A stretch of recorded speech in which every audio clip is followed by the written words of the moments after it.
Welcome to Two Pete's in a Podcast, where we will talk about child health from birth right away through to adolescence, dealing with issues of illness, development, and everything else that is of importance.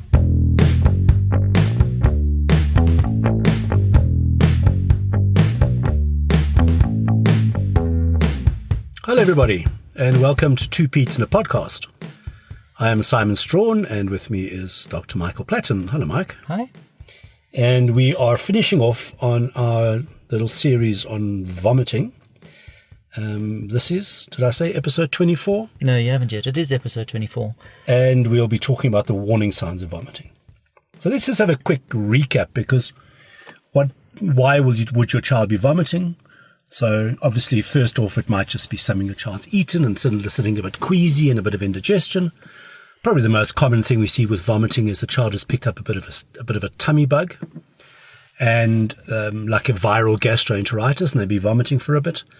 And then there are obviously other things that would involve other infections, things like meningitis, ear infections, and then things in the tummy that may cause some kind of blockage and obstruction.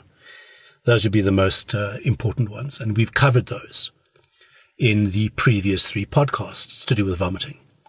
So, Mike, take us through what you think parents should have in their head. My child is vomiting, so we go back to what we've always said. Vomiting plus what equals a warning sign, which means pay close attention or get help. Vomiting plus? Plus, if you are concerned. I'll start with that one. Okay. If you're concerned that something is going wrong, then come or seek help. Come and see us or whoever. It doesn't matter. Second to that is, if your child is vomiting persistently and you're not able to keep up with fluids going in, then we need to see them. And that's also with that 4-hour mark. Like, if you're not getting stuff in by those 4 hours that we said, set a time limit, then come and see us. If you're also getting to the point where you're down to giving 5 mils every 5 minutes and you are still not keeping fluids in, then come and see us. So that means heading towards dehydration. Yes. So you've done everything you can. You've listened to the other podcasts. You've been through the small amounts of liquids frequently, like we said. You've done the 4 hours. You've not been giving food. You've not been forcing the liquid. And it's just pouring out. So Top or bottom. Next stop is dehydration. So rather act. Early. Because it's easier to get your child back hydrated while they're still hydrated than to catch them when they are completely dehydrated. So persistent vomiting, let's say. Yeah, persistent vomiting. Okay. And persistent diarrhea that we already discussed. Right, the next thing is, if there is bilious or bile-stained vomiting, meaning slightly green going into yellow, but mainly green, because then there is an obstruction. And we need to find out where it is and why it's there. The second thing is abdominal pain. Lots of conditions in the abdomen can cause abdominal pain. You mean tummy pains? Sorry, yes, abdominal, yes. I was being all doctorish. Yes, tummy pains. And that can be in different places. So normally we separate the abdomen, or this tummy, into thirds. So there's a top third, a middle third, and a lower third. Top third, if you agree, is Simon, is stomach, and the first part of the duodenum, or the first part of the small intestine. The middle part is mainly the intestines, the small intestines, the daddums, the dindadums, and then and also included in that is the first third of the large intestine. Then the lower part of the abdomen, or the stomach, intestines, tummy. The lower third is the colon. So the second third and last third of the large intestine. Which is the bottom end of the large intestine, going into the rectum and the puping area, and your bladder's down there and your pelvis is down there. Aren't you so clarifications today? Okay.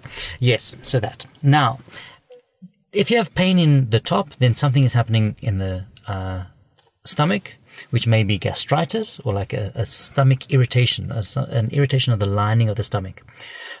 If you have pain in the middle, then that is normally because of an infection or inflammation of the small intestines. That's your bacteria, your viruses, your appendix. Yes. So I was going to get to the appendix. The appendix causes pain that is generally over the whole abdomen, and then it starts pulling towards the bottom right. as it gets more severe. And normally these children will not have an appetite and they will be looking quite sick. And a fever. Yeah. And even any movement will cause pain, because we call it peritonitic pain or peritonitis.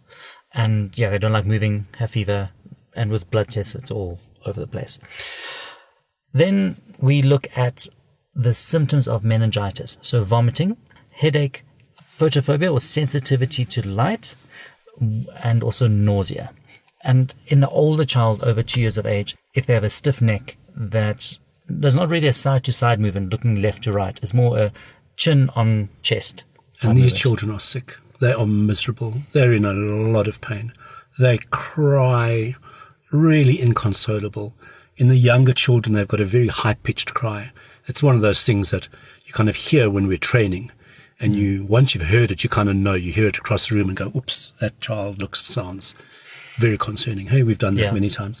So meningitis is important, but it's certainly not the first thing you must think about when your child vomits, because it is that really sick child with a bad headache who's just vomiting and feverish and inconsolable, and yes, might have a stiff neck. And in the younger, smaller babies, all of those things, plus the little soft spot in the front of the head, of the skull, may be bulging a little bit. Like the fontanelle. The fontanelle, exactly. Yeah. I think the other thing is just vomiting with fever.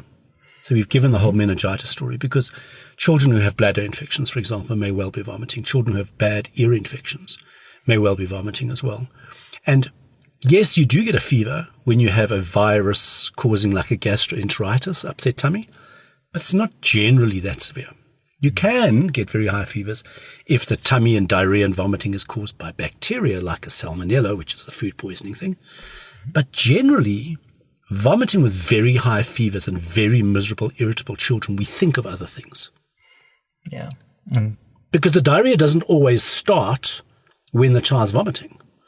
So very sick, miserable children with vomiting, we think, hang on a second. So I think that's another thing just to put in as a warning sign. Yeah. And I'd also say vomiting without diarrhea. That's a warning sign. Good. That's a good point, yes. Vomiting without diarrhea. Understanding, though, that in the first 12 to 24 hours of any tummy bug, gastroenteritis, you may have vomiting and then the diarrhea will start afterwards and the vomiting will then get better. But we explained that in the podcast as well. 12 to 24 hours, yeah. So vomiting by itself. Okay, I think that's pretty much it. It's a nice short little topic today.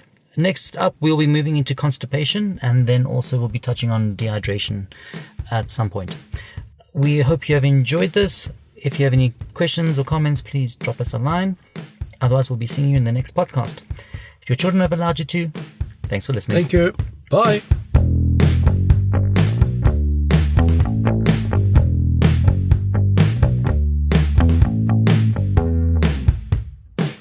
Thanks for listening. If you found this of value, please be sure to sign up to our email list at www.careforkids.co.za, and that's the numeral 4, and subscribe in your favorite podcast app or follow us on Facebook. At 2 Peas in a Podcast. At 2 Peas in a Podcast. TWO, not the numerical 2. This is our disclaimer. The information we have given you in this podcast is our own personal professional opinion. We're giving it to you for your own information. Please don't use it to treat yourself or to treat anybody else. Rather, go and see your own medical healthcare provider and follow their advice.